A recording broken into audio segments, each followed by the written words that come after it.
Okay, so this will be a talk on PL SQL. It's a talk I've given previously at Oracle Open World, but sort of the agenda is starting with why use PL SQL in the first place, then taking a look at a couple of things about PL SQL you can keep in mind, write as little as you can, use packages, using static SQL, bulk processing, implicit versus explicit cursors, then beware of some features, some things I would encourage you to avoid in PL SQL, and then close up with some things to definitely do when you're developing in PL SQL.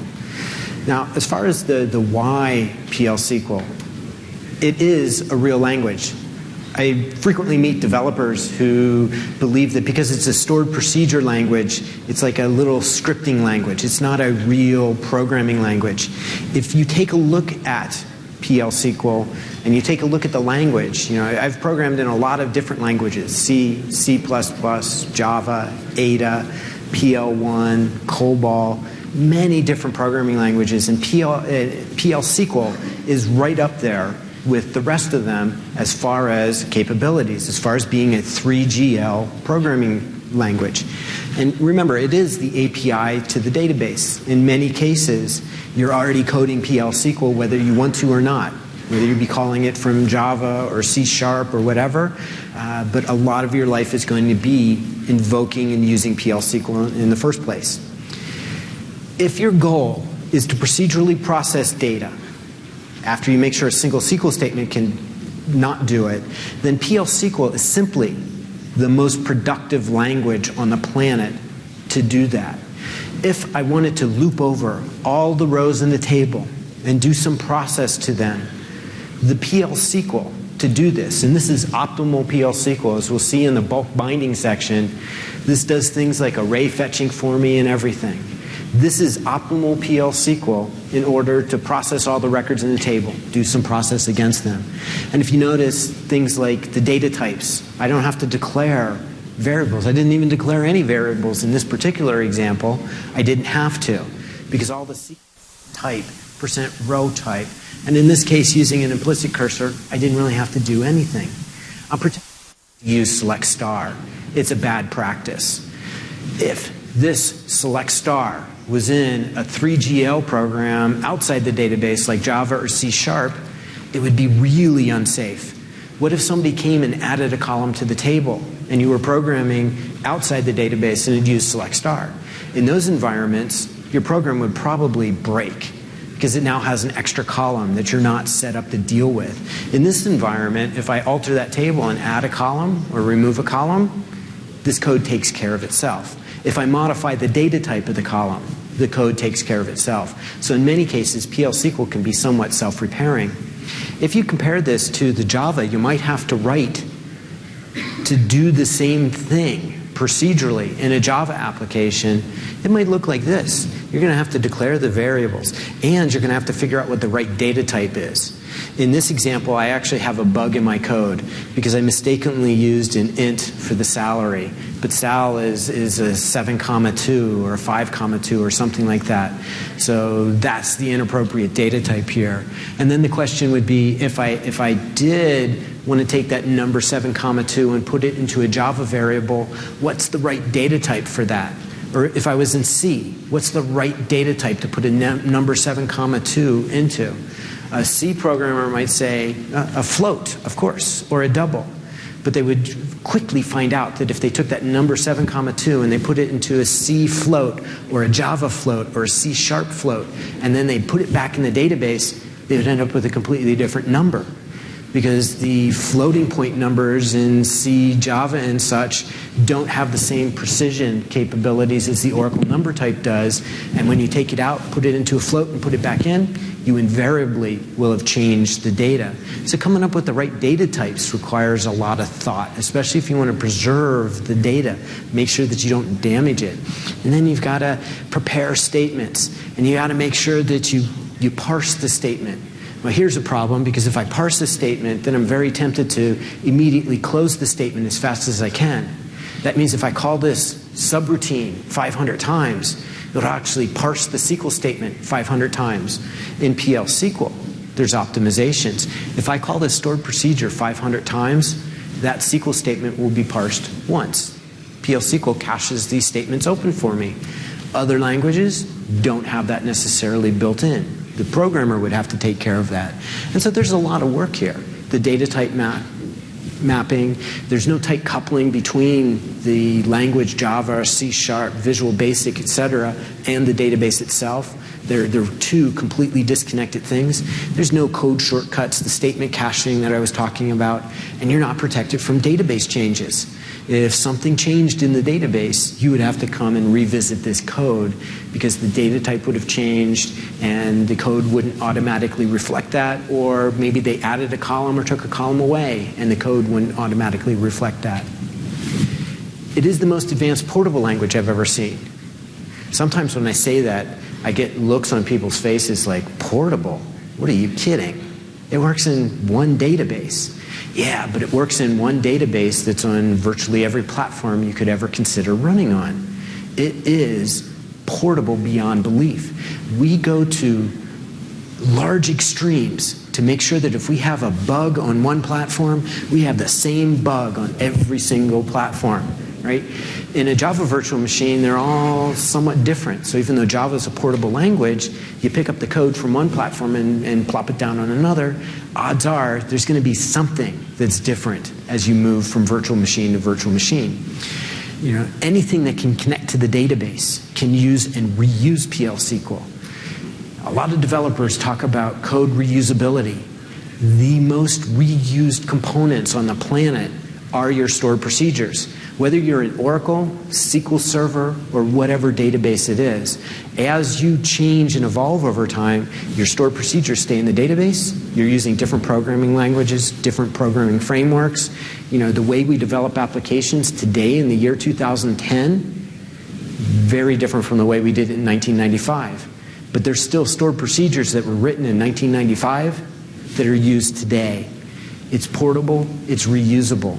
There are things like SOA and web services that can make languages like Java and others, you know, sort of portable in the same sense. If I set up a web service, in theory, anybody can invoke the web service from any other language.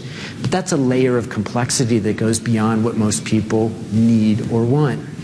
If you can connect to the database, pretty much everything can, you can use and reuse PL SQL from anything. Many mistakes made in other languages using the database are avoided.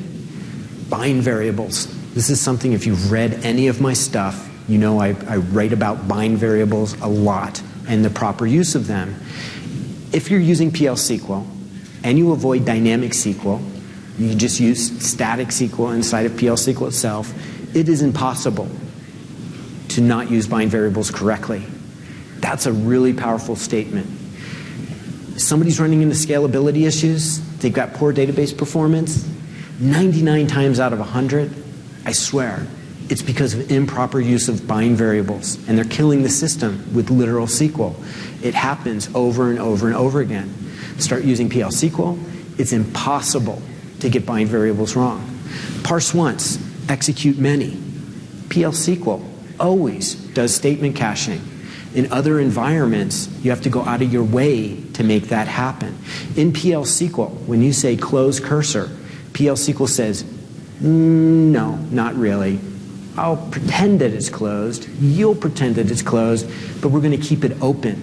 Because I know you're going to call this stored procedure again, and you're going to execute this SQL again, and we'll just re-execute the SQL instead of having to parse it, to compile it. Schema changes are safer. I can modify data types, and as long as I code it my PL SQL intelligently, use the native capabilities, %row type, %type, I can do things like modify a column and make it wider, and I know that change will trickle throughout all of my code. Do that in a Java program, do that in a C application, and you've got to now go through the code and manually make changes. However, I don't want to oversell something. With PL SQL, you can write really good code, you can write average code, and you can write some of the worst code on the planet. Right? I've seen that as well. Just because it has all those good attributes does not mean it will make you a better programmer than you are. You still need good programmers, don't get me wrong. You can make mistakes by not understanding the language, by not understanding SQL. I was giving a talk not too long ago, and there was a panel session after the talk where they could ask questions of the speakers for that day. And one of the questions I got was, what do I think is the most underutilized feature of the database? And the person asking it was probably expecting to hear something like, I think advanced queues, or I think feature X, right? But a specific feature. And I thought for a second, and I said, I think the most underused feature of the database is SQL, period. And they said, what do you mean? Everybody uses SQL. I said, yeah, but everybody uses this much SQL, and there's this much SQL out there. Right? So by not understanding what you can and cannot do inside of these languages, you can defeat their goodness. So on the topic of writing as little as you can, write as much code as you have to, but as little as you can get away with.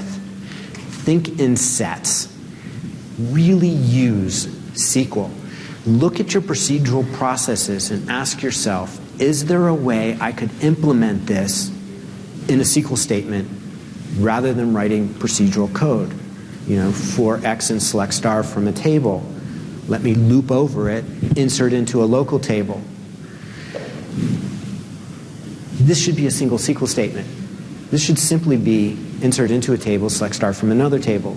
But many developers will do this because they're procedural programmers. They think this way. They're not thinking in set-oriented capabilities.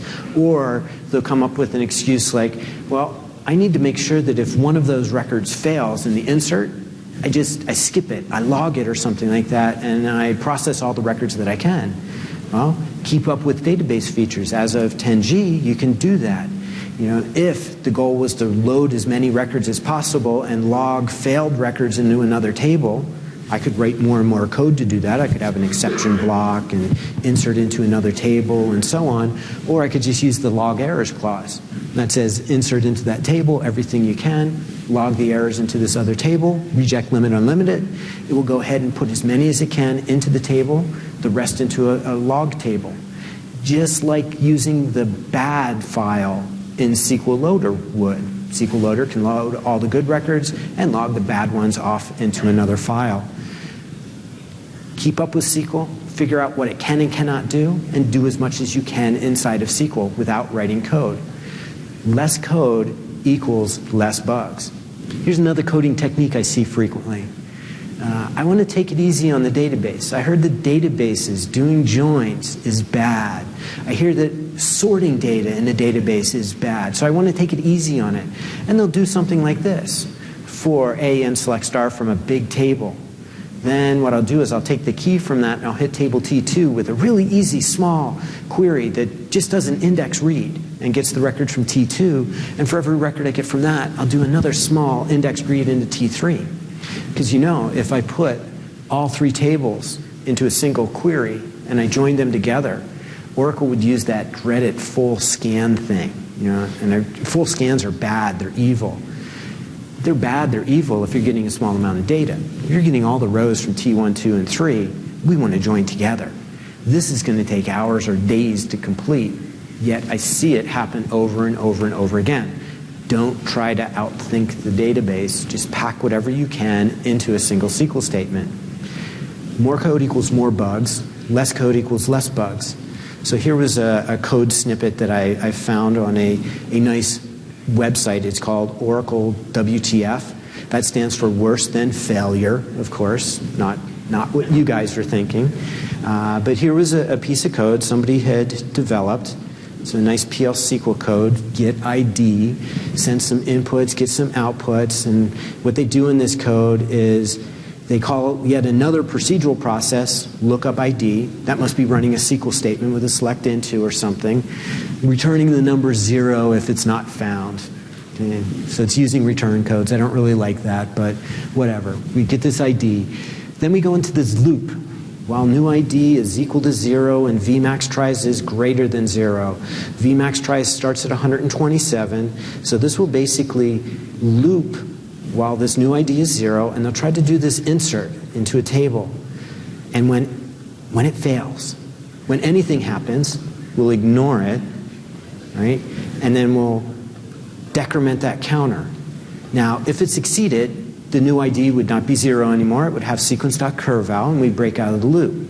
Otherwise, if it failed, we'd try it again, and again, and again, 127 times.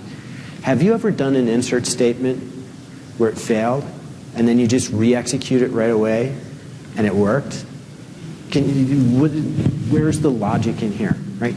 This should have been a very small subroutine with simply 2 SQL statements. Nothing more and nothing less. This did not need to be a lot of procedural code, but a lot of developers will come in and code this way. Here was another one, and this just shows that this is language independent. Okay, so this is from the daily WTF, worse than failure. And this will be a transact SQL example. So not necessarily PL SQL, but just in the same sort of sense. Using stored procedures. So they declare a lot of variables. Then they start with a select statement, and they say select into this variable the max of this column from this table where this column equals the input variable. So this must be something that came in. And I look at this code and I can sort of figure out what they're trying to do here. Somebody sent in a primary key, the variable that's highlighted. We're going against this table, and we're getting what appears to be a foreign key to another table because we're using it in queries against these other tables. Now I see they did a little trick here. This is probably a primary key. So why did they use max? Because max gets at least 1 record and at most 1 record if you don't have a group by. So they sort of avoided the no data found issue. This query always returns a row. And it will either return the maximum value for that column, or if there was no data matching the where clause, it will return null. So they go against one table, and then they go to this second table where they take the column that we fetched into, and they use that in the where clause, so that's that foreign key, and they're getting the first name and the last name out of that table.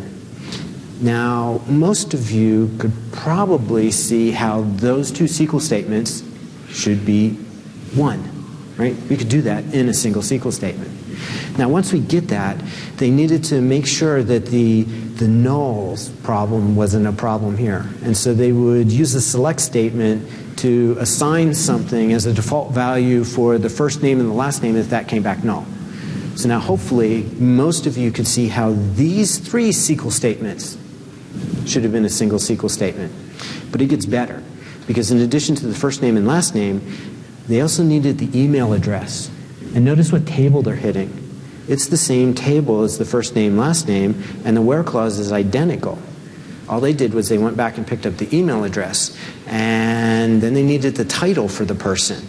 Same table, same where clause. If the title is null, I guess they didn't like this approach to assigning or setting up null values anymore, so they came up with another unique way to do it, right? And then they keep doing it, and they keep doing it, and they keep doing it. And they do it, and they do it, and they do it. And at the end, they do yet one more select to move all their output variables into the equivalent of a ref cursor in SQL Server to send it back to the application. And the developer says, it's actually better this way, the coworker said. You get a lot more control over things when you need to change it. Because you can see how this code sort of evolved. They said, ooh, we need this attribute, or we don't need this anymore. You just delete a SQL query. As a DBA, procedures like this should be the scariest thing ever. Because you look in your system, it's 100% utilized. But you look at all the SQL statements, they're all tiny. None of them do any work. They do 3 or 4 IOs through an index and 1 more IO against a table. But what you as a DBA don't realize is the underlying code is this ugly. It's doing that little query over and over and over again. You know, if there were 20 queries in here, we hit that index 20 times, that's at least 60 to 80 IOs, when it should have been 3 or 4 at most. DBA can't tune this. That should have been one SQL statement. There's no excuse for having any procedural code in here at all, yet it happens all the time. Always look at the procedural code and ask yourself, is there a set-based way to do that algorithm? So for example, I'm frequently called into customer sites, and I only get called into customer sites when they're mad at us, right? I never get to go to the happy customers. So I go into this customer site and they say, you know, we're going to give up Oracle. We're going to switch to DB2 because we had the best Oracle consultants we could hire come in and write a system for us, and it's really slow. Really, really slow. And IBM was in here and they say DB2 is faster than Oracle, so we're going to switch. And I said, well, give me a chance. Just explain to me what's slow. Where's your pain points? They go, okay, we load a data warehouse, and that's really slow. And then we query the data warehouse, and that's really slow too. So it's basically everything is really slow. So I said, give me some of your code. And this was a typical piece of code that they used to load the data warehouse. They would join together a whole bunch of tables and insert all the rows into basically the big spreadsheet table, right? So it wasn't a star schema or anything like that. It was a big spreadsheet table. That's okay. That insert, we can play around with that and everything. But then they ran this thing afterwards, which they called a deduplicate loop. They would load all this data, and then what they would do is they'd come and they'd delete all of the rows in the table using this where clause. Well, I looked at this where clause, and it took me a while to figure out what they were doing. But basically, they were loading employee information with status dates, effective end dates on the record. So they might have loaded 5 records for me with status dates of January 1st, February 1st, and so on. You know, as I got promoted, as I got a raise, as I got transferred, as I moved, and so on. So they would load maybe 5 records for me.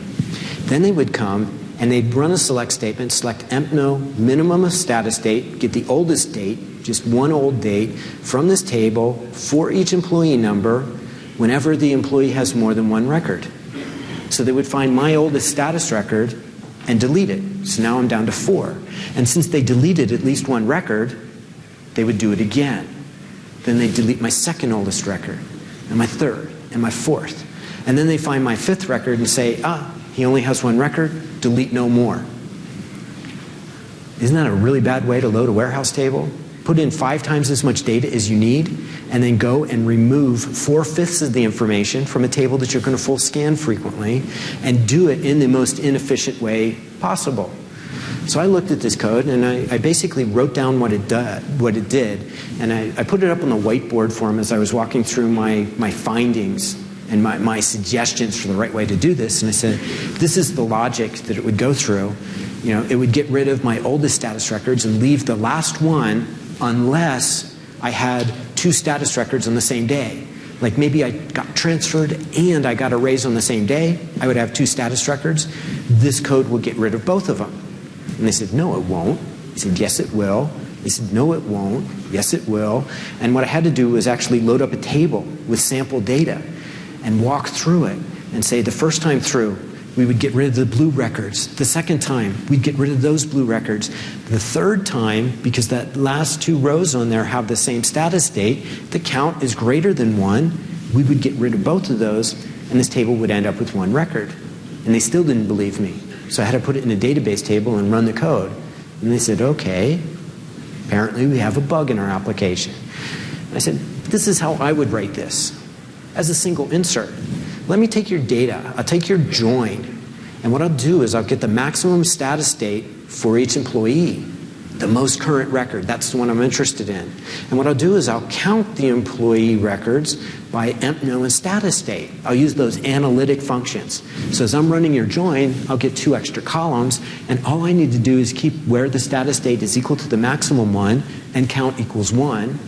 I'll use an insert append. That's a direct path load. I can load the data compressed. I can bypass undo and redo on this load, and I'm doing everything in one insert statement. So all of a sudden, my data load went from taking as long as this insert took and this loop as many times as it needed to execute down to just running the insert. And the insert ran faster because it's using a direct path load in this case. Okay? So all of a sudden, the load was really fast, and the warehouse queries were incredibly fast because they were querying against tables that were 1/5, 1/6, 1/10 the size that they used to be. Because I'm not loading 5 times as much data as I need to and deleting a lot. I'm just loading what I needed, loading it compressed. So everything was faster. And they looked at this and they said, yeah, but this insert statement, that's some nasty complex SQL. It's not as simple as this. This is really complex. I don't understand it. And I said, well, I really wouldn't go production with this insert statement. This is the insert statement I would go production with. Now it's a lot less complex because I actually tell you what I'm doing in front of it.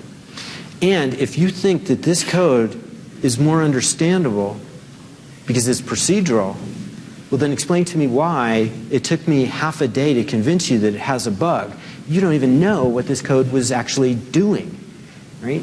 This code works. It does exactly what the old code did. And in order to fix your code, all I needed to do was drop that where count equals 1 down here at the bottom.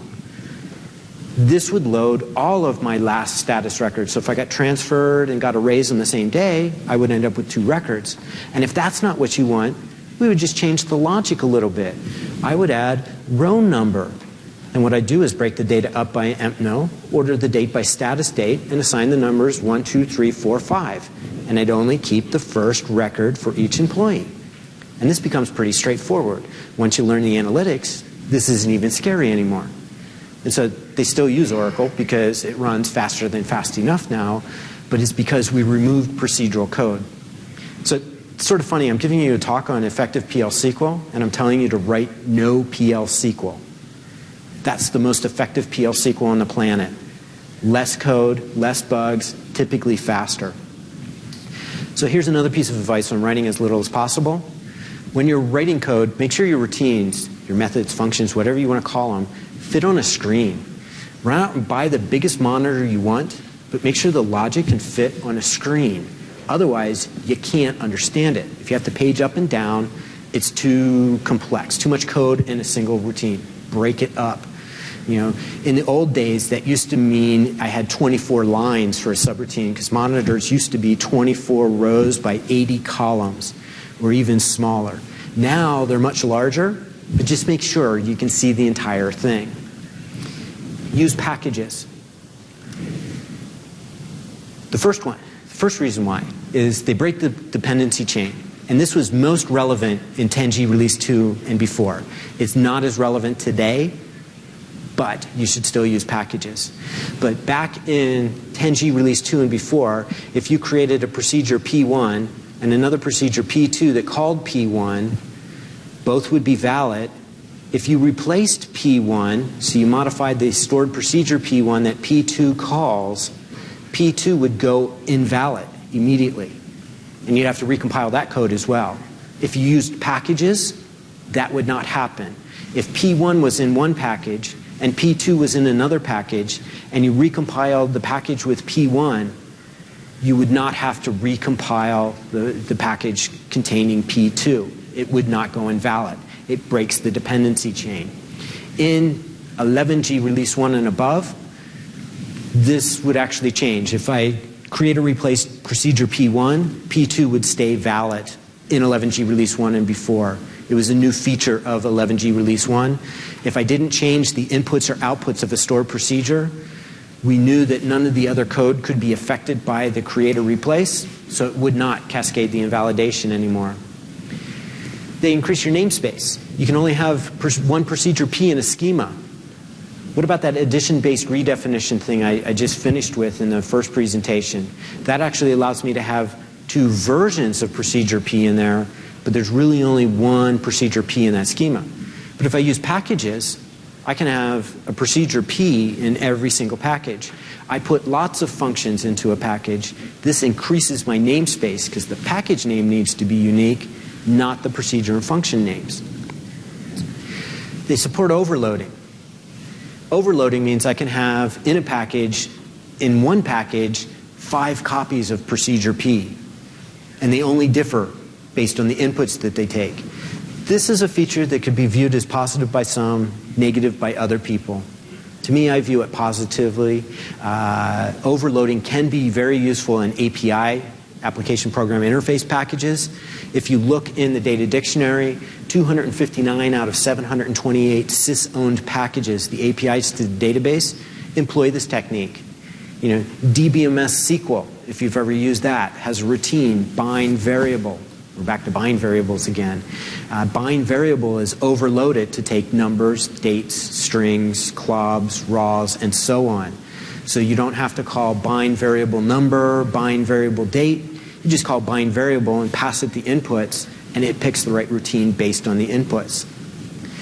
It helps you live up to that fits on a screen rule. You can break stored procedures up into tiny little pieces if you're using a package, because all of a sudden you're not afraid of having 50 subroutines, because you're really only exposing one package name. But if you were just using stored procedures, you would be tempted to build humongous stored procedures so that you didn't put into the data dictionary 50 or 60 different unique names.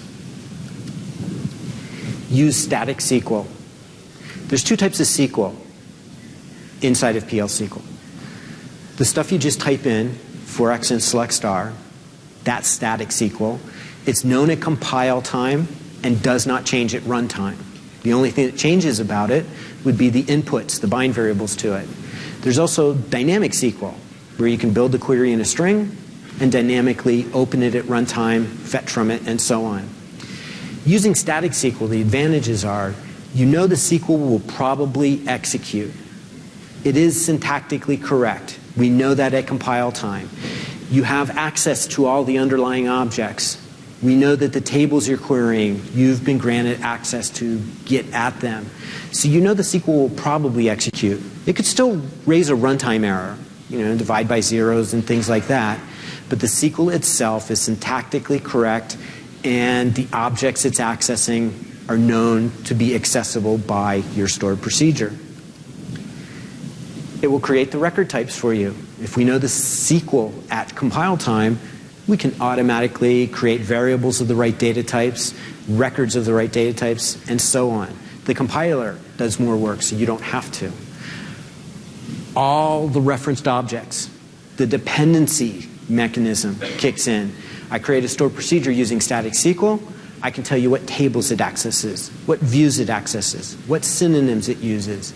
I can tell you everything needed for that stored procedure.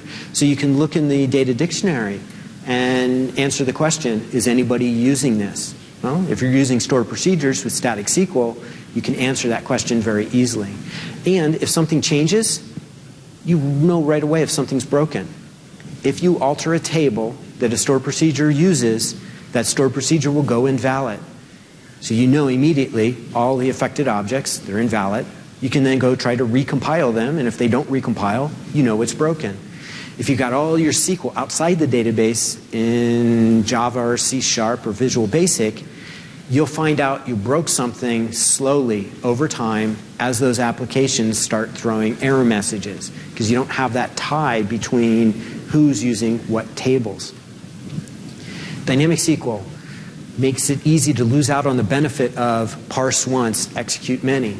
In PL SQL, your static SQL will in general be parsed once and then executed over and over and over again. PL SQL caches it. It can't always do that with dynamic SQL. With DBMS SQL, you definitely have to do it yourself. You have to make sure that you don't call parse on the same SQL statement over and over and over again. So you have to write the procedural code. With native dynamic SQL, as long as you're using the same SQL text over and over again, we'll cache it for you. But if you're executing the same exact SQL statement over and over again, why did you use dynamic SQL? Dynamic SQL means you're changing it. So this probably doesn't happen very often. And the last reason is it is impossible to be SQL injected if you're using static SQL. SQL injection is this really bad security bug. If you're building SQL bit by bit in your application and then parsing it, you are subject to this thing called SQL injection, especially if you take end user input parameters to your routine and you concatenate that input into your SQL statement. The end user or the other developer who invokes your code might be able to change the meaning of your SQL statement, and that's a bad thing. With static SQL, it is impossible to be SQL injected. It cannot happen because the SQL is known at compile time. The SQL cannot be modified, cannot be changed at runtime. So it's impossible to hit this security bug. So when should you use it? Dynamic SQL is something you want to use when static SQL is not practical. When you could take hundreds or thousands of lines of repetitive code, if then else's to open up different queries and whatnot, and turn that into significantly smaller code using dynamic SQL, then it would be appropriate. Less code, less bugs. So I wanted to make a smaller routine, significantly smaller, hundreds or thousands of lines. When you've shown that using static SQL would not be practical, that is, using dynamic SQL should never be your first choice. It is only done after you've ruled out the practicability of static SQL. So, bulking up. This is using array processing or bulk processing. It's a method to bug the database less frequently. Instead of going to the database for every row you want to get out of a table, you go to the database and say, give me the first 100 rows, and you get them, and you process them. And then you say, give me the next 100 rows. So it's a way of cutting down the round trips between you and the database by an order of magnitude or many orders of magnitude. And even though we're in PL SQL, and PL SQL is already running in the database, this has a significant impact on our runtime performance. It's really important if I'm an application outside the database to use bulk processing. It's still vitally important inside of a PL SQL routine. So when do you need to do it? When do you need to explicitly code bulk processing in your application in PL SQL? You need to do it when you retrieve data from the database and you send it back. For X and select star from a table, get a record, process record, update the record back in the database. So if you're reading a row, updating a row, read, update, then you want to employ bulk processing. You do not need to do it when you simply retrieve data from the database. You're populating a screen in an application. You're running Ask Tom, for example, that application, and you do a search. I don't need to employ bulk processing because I'm just retrieving data from the database and putting it on the screen. The database already bulk processes for me in that case. Here's the examples. You need to bulk process when you have code that looks like this. For X and select, loop, some process against that row, and an update of that row back into the table. Here, we're doing things row by row.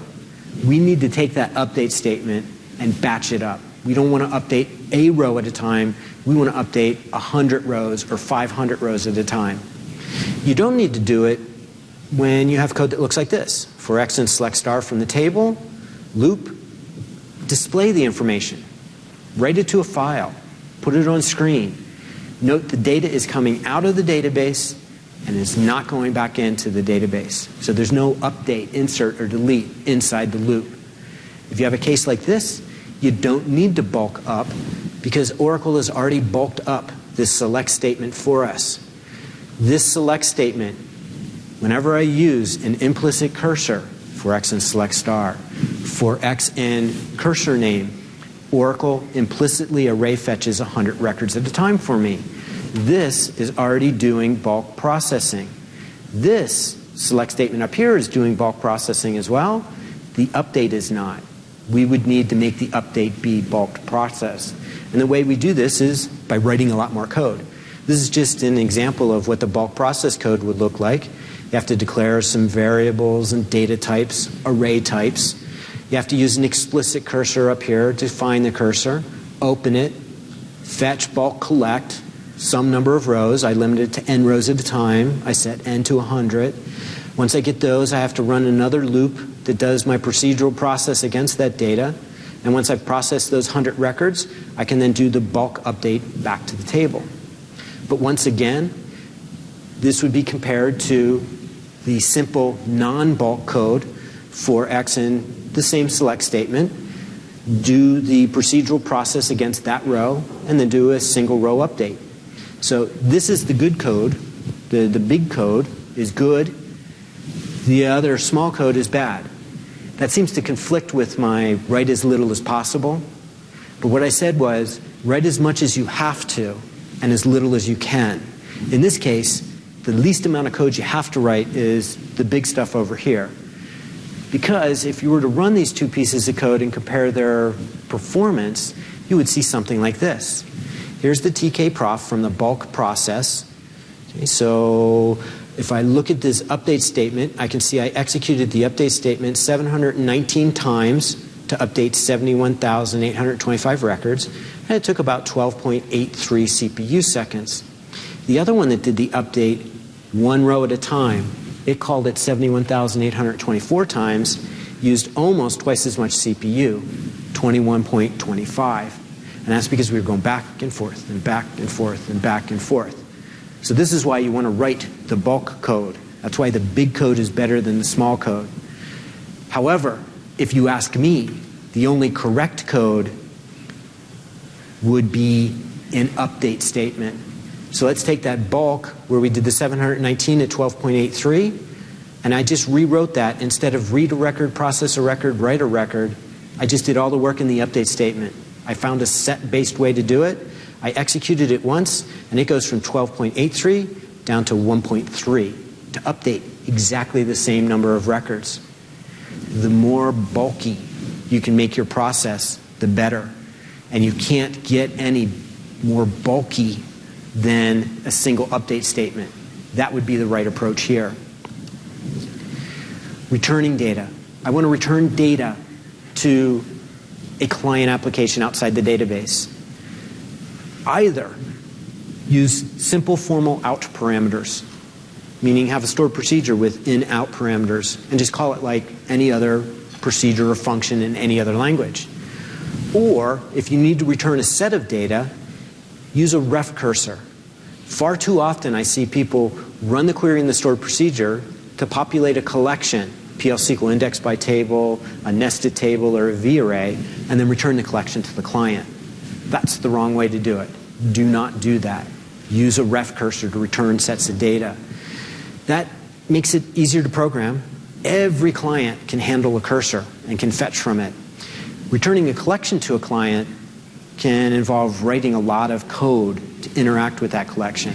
It also gives you flexibility. The client decides how many rows to deal with at a time. Less memory intensive. If your result set has 1,000 records and you use a ref cursor, when you return the ref cursor, you return about 80 to 100 bytes of information, nothing else. When the client goes to fetch from it, then you'll get, say, the first 100 records, and you'll return however big that is, but you don't have to return all 1,000 records in one big call. If you use the collection, your stored procedure would have to read all 1,000 records, put them into a variable, a collection, and then send that variable along over the network to be unpacked on the client and then utilized. And that would be the slowest, least efficient way to do that. Just run the query itself. And also consider that the client might be wanting that data to put it on the screen in your application. They want to get the cursor so they can display the first 25 records as fast as possible. If you use the collection approach, not a ref cursor, they will have to wait until you get the last record out of the database table. If you just return them the ref cursor, now they only have to wait for the first 25 records to come out of the table. It's much more efficient. The response time will be faster for the end user. If there were 1,000 records in table T, this piece of code on the top would call fetch 10 times, getting 100 records each time. Same 1,000 records using this piece of code here, this would actually call fetch 1,000 times. I'd have to write a lot more code to make this bit on the bottom as efficient as the bit on the top. So the implicit cursor, when possible, should be used. And implicit cursors are safer than explicit cursors code-wise. Less code. These two things do exactly the same thing. One of them has less code, therefore less bugs. Single row processing. Definitely select into. There's no other way to do it. Don't be afraid of select into. Don't try to find a way out of using select into. It is the right answer. Here's the implicit way. Select into some PL/SQL variables from table where clause. Explicitly, what you would have to do to emulate this one SQL statement in PL/SQL would be declare the cursor, open the cursor, do a fetch, have a check. If it's not found, then raise no data found. Then, and this is the part a lot of people don't do a second fetch. Because with the select into, you get at least one record and at most one record. You now need to do a second fetch and make sure you don't find anything the second time around. Because if you did, that's a bug. You were expecting one row and you got two. So there's some logical data inconsistency here. If you find something, raise too many rows and then close the cursor. These two pieces of code are identical. The one on the top is not only faster, it's safer. It does all that logic for us. Here's a bug. I see this a lot. You have a function to get something from a table. And here's the code that I'll see in the stored procedure. Open the cursor, fetch in the PL/SQL variables, close the cursor, and return them. What's missing? All of this logic right here. They didn't check to see if they got anything. Right? What if there is no data? Nobody would know. The fetch doesn't raise an error. The fetch sets an attribute, cursor % not found. So there's no error that would be raised if there was no data. That first routine would return probably null back to the invoker. Probably. Depending on how PL/SQL variables were defined, whether they were in-out parameters or whether they were local variables. But probably we get null back. Here's another one that I see frequently, and this happens because the developer is doing the loop inside of a loop. They don't want to join in the code. They want to take it easy on the database, and they're not doing the select into processing. So they open up their first cursor, they fetch into some record, they exit when it's not found. That's good, so they're only processing the records they should fetch, so there's nothing wrong with the processing against C1. But now they open up a cursor C2 based on the data they just fetched, and they fetch C2 into something else. And then they close C2, so this is their select into processing right here. And then they call a subroutine process, and they pass it the data from the first cursor and the second cursor. What if, on the second time through the loop, the data we fetch from C1 causes us to find nothing in C2? What would be in that second set of something else variables? It would be whatever was left over from the first time through the loop. So there would actually appear to be data in there, but there wouldn't. So this is an even worse bug. If you replace the open fetch closes with select intos, you would find those bugs immediately. They would be very apparent. Which is easier? This piece of code that does the 4x and select star from a table and a loop, or this one where I have to do this, where I have to open the cursor, fetch a row, exit when not found, process it, close the cursor. The first one's infinitely easier. It's a lot easier to type in, it's a lot easier to test, it's a lot easier to verify that it's correct because it's less code. The first one is also more performant because it does the array fetching. The explicit code would have to be a lot larger to be as efficient as the implicit code here. So the implicit cursor, when it's possible to use it, would make sense. Multi-row processing. This is nice too. It has all the benefits.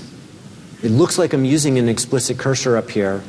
It has all the benefits of an implicit cursor because notice I'm not doing open or close. So this, even though it looks like an explicit cursor, is an implicit cursor. This has all the benefits of this piece of code down here. These two pieces of code are identical. One thing I'd like to point out, you will have access to all of these slides, so these code snippets, you'll be able to download these from Ask Tom and compare them yourselves. And I would encourage you, if you want to reuse these presentations. So feel free to take this and at work, deliver it to your coworkers. Beat them over the head with it and say, this is the right way to approach these things. So, is there ever a time to use explicit cursors? Here's something I like to say. Never say never. Never say always. I always say. Parse that statement, right? It's sort of an infinite loop. There is a time when you want to use bulk processing, right? I already talked about that. And in order to use bulk processing for the update, you need to be using explicit cursors because you need to fetch 100 records into an array, process the array, and then send the array back to the database. That's when you can justify the explicit cursors. Beware of. So here's some things to beware of. When 11G was first coming out, the guy who owns PL SQL, his name is Bryn Llewellyn. He's the product manager for it. He came to me and said, you promote PL SQL a lot. You talk about it a lot. You know it really well. I'll give you 3 wishes. You can add 3 things to the database. And I thought about it for a minute, and I said, I don't want to add anything. I want to take away 3 things. I'd like 3 things to be removed. Okay? And the first one was when others. And the reason for this is not because when others is 100% evil. None of these are 100% evil. They all have valid cases where they should be used. The problem is they're almost always used incorrectly. The #1 cause of bugs in PL SQL code that I see is a when others. Because it would be when others, then null. When anything bad happens, ignore it. Don't tell anybody, right? It would be embarrassing if my code raised an error. That's really bad. Or, equally as worse, is when others, then log the error in a table, return. The caller still doesn't know anything went wrong. Re-raise the exception. The only valid use of when others in my life is when others, then log the error, raise. Use an autonomous transaction, my second evil PL SQL feature, in an error logging routine so that the error logging routine can do an insert into a table, log it, and commit, but not commit any of the outer transaction itself. So beware of the when others. Make sure it's always followed by a raise or raise application error. In 11G release 1 and above, when I gave this to Bryn, he said, we can't take when others away, but what we can do is turn it into a compiler warning message. In 11G, when you compile code that has when others, not followed by raise or raise application error, we will raise a warning for you. I felt that the warning should have said, you have a bug in your code, fix it. Bryn said, we'll just warn them that they have a when others, not followed by a raise or raise application error, and that's an area of concern, right? So they didn't take it away, but they sort of made it so we can see it. Autonomous transactions. This is the ability to do things like commit in a trigger. Sounds like a good idea, commit in a trigger. That's the worst idea on the planet. Never use it to commit in a trigger, because what happens if you roll back? Right? All of a sudden, the committed stuff is still happening. There's one use for autonomous transactions, exactly one, and that's to create an error logging routine that you use in a when others clause that's followed by a raise. So those first two go together, right? We should have, instead of giving you autonomous transactions in 8i, we should have given you an extensible error logging package. We could have saved a lot of people trouble, because people will use the autonomous transactions to do things like avoid a mutating table constraint in a trigger. A trigger can't read the table it's firing on unless you use an autonomous transaction. But then the trigger's reading the view of the table as the table existed before the transaction did. It won't see any of the changes that you've been making, which makes it almost useless, which makes it a bug. Which leads me into the third one, which is triggers. especially triggers that use autonomous transactions that have a when others then null in them. Right? Those are the worst ones of all. Triggers have their use. They definitely have their use. But I see them abused more often than used correctly. Developers will try to use them to put some magic into the system. Let me fix the code without fixing the code.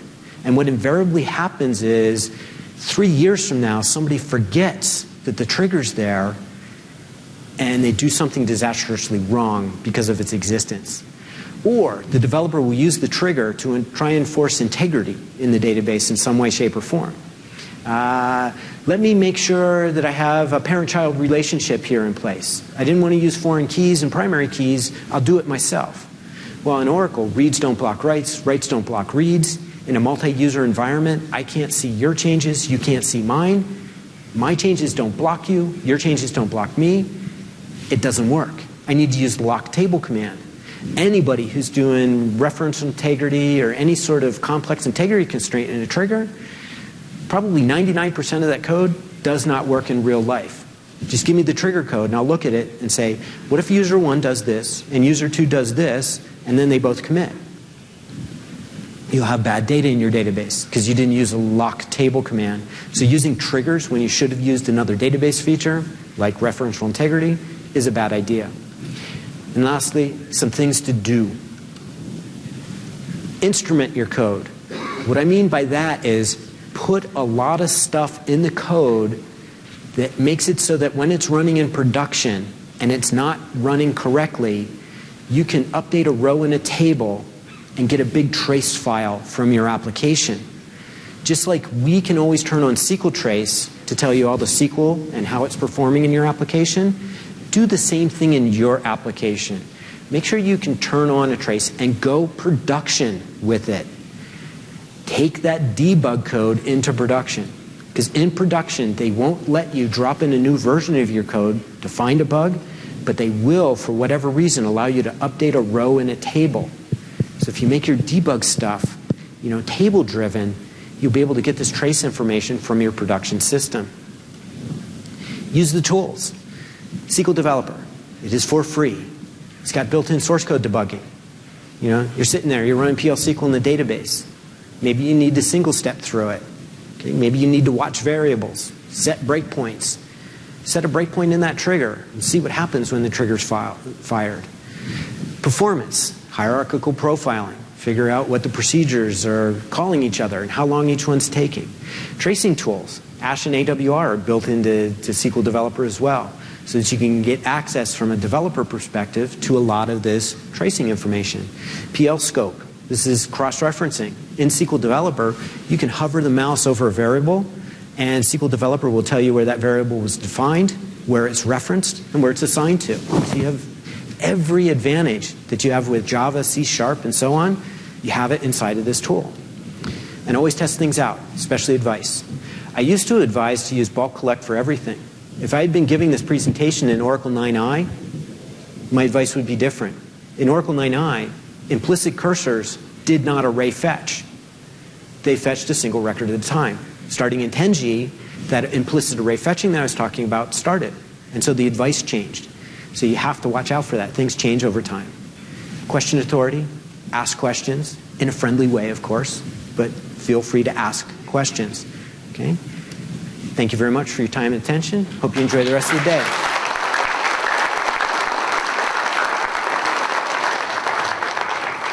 Vou aproveitar mais alguns minutinhos, acho que todo mundo conhece o asktom.oracle.com e vamos então aproveitar o momento para fazer ao vivo alguma pergunta que vocês queiram aproveitar esse momento para a primeira vez no Brasil, né, o Tom Kyte.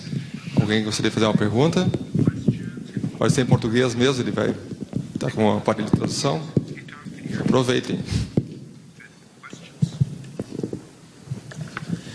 Eu gostaria de perguntar os impactos de mexer no otimizador. Assim, de modo genérico, porque muita gente não compreende o otimizador, infelizmente. Yeah. So I think the question's about hinting more than anything, touching the optimizer with hints. And that's the way you can interact with the optimizer. And in my opinion, there's two types of hints, good ones and bad ones. The good hints are ones that give the optimizer more information. Select all rows. Optimize this query to get the last row as fast as possible. Select first rows. Optimize this query to get the first record as fast as possible. If I'm in an interactive application putting data up on a screen, I probably want first rows optimization. Feel free to tell the optimizer that fact. That's important. Otherwise, it will come up with the wrong plan. Another one, in a reporting system, I might have a where clause against a table of people, such as give me all the rows where the month the person was born is December and their zodiac sign is Pisces. Now, if you ask the optimizer to figure out how many rows that's going to figure out, what it would normally do is ask the question, how many people are born in December? Statistics tell me about 1 out of every 12. How many people are the zodiac sign Pisces? Statistics tell me 1 out of 12.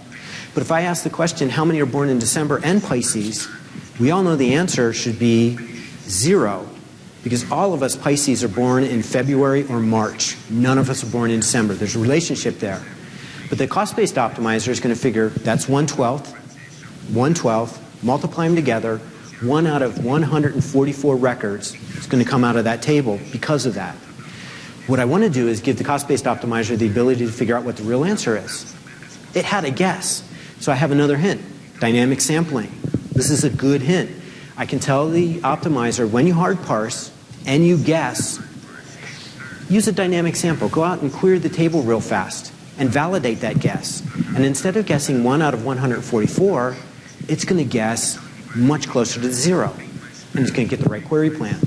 So look at hints that give the optimizer more information. Avoid hints like index, use NL, hash, and so on. Those tell the optimizer how to do something. If we use the hints that give the optimizer more information, the optimizer can figure out the best way to do it. So many times I see people using the index and use NL hint when they really meant to say first rows. By default, the optimizer does all rows optimization. Many applications need first rows. So don't be afraid to use those good hints, but avoid the bad ones. Thank you. Mais alguma pergunta? Alguém quer arriscar? Bom, eu tenho uma pergunta. Durante anos, a Oracle vem implementando novas features. Existe alguma feature que não foi implementada ainda? Que você gostaria de ter? That's always a hard one, because I remember when version 7.3 came out in 1995, I thought we were done, because I looked at the feature list back then, and then version 8 came out with a whole bunch of stuff. So what would I like? I do know one feature I would like that I know they're working on. I do a lot of programming with Apex. That's how Ask Tom works. And one common thing that many applications in the middle tier need to do is page up and down through a result set. Right now, if I want to go from page 1 to page 2, in Apex, I have to open up the cursor basically, throw away page 1, and show you page 2. I'd like to be able to open a cursor and then tell Oracle, don't close this, I'm coming back for it. Give me something I can remember so that I could tell you later that I'd like this cursor back, so that I could fetch page 1 and display it, and then 5 minutes later, in another session, come back and say, I'd like that cursor again so that I can get page 2. And even make it a scroll cursor so that I could go backwards and forwards through it. So we need, that's one capability I've been looking for since about 1995, right? Since we started developing things on the web and we didn't have a client-server connection, where it was really easy to open a cursor, get a page, and then come back and get page 2 later. Thank you. Okay? Alguma pergunta? Estão começando a ficar animados já. Hey Tom, you talked about many features. You talked about many features of 11G version, but I want to know about result cache function. Okay. Can you tell us about that? Okay, sure. In 11G, there's three new types of caches. There's a client-side cache, a server-side query cache, and a server-side PL SQL function result cache. The client-side cache and the server-side query cache are very similar. You can almost think of them like a just-in-time materialized view. A materialized view, a DBA would normally create way ahead of time and actually store the results of some query in a table, so that when you or I would write a query against detailed information, the optimizer would say, I already have it over here, answered, and it would just redirect it to the answer for us. With the server result cache, it's very much like that. We would run a query that goes against a big set of data and turns it into a small set of data. Either it finds a few rows, or it takes lots of rows and aggregates them to a few rows. It then has the ability to save that in the shared pool, so the next time you run the query, or they run the query, anybody runs the query, will immediately go to the answer, not to the raw table, as long as the table has not been modified. So if you have a query that goes against a lot of data, turns it into a small set of data, and the data it's querying is not changed frequently, then you can use this server result cache. The client result cache takes that a step further and says, I'm going to remember the answer on the client side, so that if I run that same query from my client application, I don't even have to go back to the database for it. I've already got it in the client side, and it's transparent to the application. You don't have to recode your application to take advantage of this. And the trick here is, if the database updates a table that makes your cached result invalid, the database is responsible for notifying your application. So you don't have to do anything to make sure that the cache in the client stays consistent with the server. And the third one is the PL SQL function result cache, where the first time you run a result cached PL SQL function, and this is a compiler directive you would put on the PL SQL create statement, the first time you run it, the database will go to the shared pool and say, I don't see it there yet, so it would run your code, and then it would put into the shared pool the name of your function, the values of all your inputs to that function, and the answer. So the second time you run it, we don't actually run your code. We just get the answer out. Unless any of the tables your function relies on, your function queries, have been modified. If any table has been modified, we automatically invalidate that result. And so those are three transparent caches that you're able to use in your application without having to rewrite a ton of code. And those come with 11GR1 and 11GR2. So they're not options or anything. You have access to them pretty much universally. Ok. Bom, nosso tempo está estourado aqui. A gente vai ter que dar início à próxima apresentação. Então, eu queria agradecer novamente ao Tom pela presença. Thank you very much for coming. E uma salva de palmas, então, para Tom.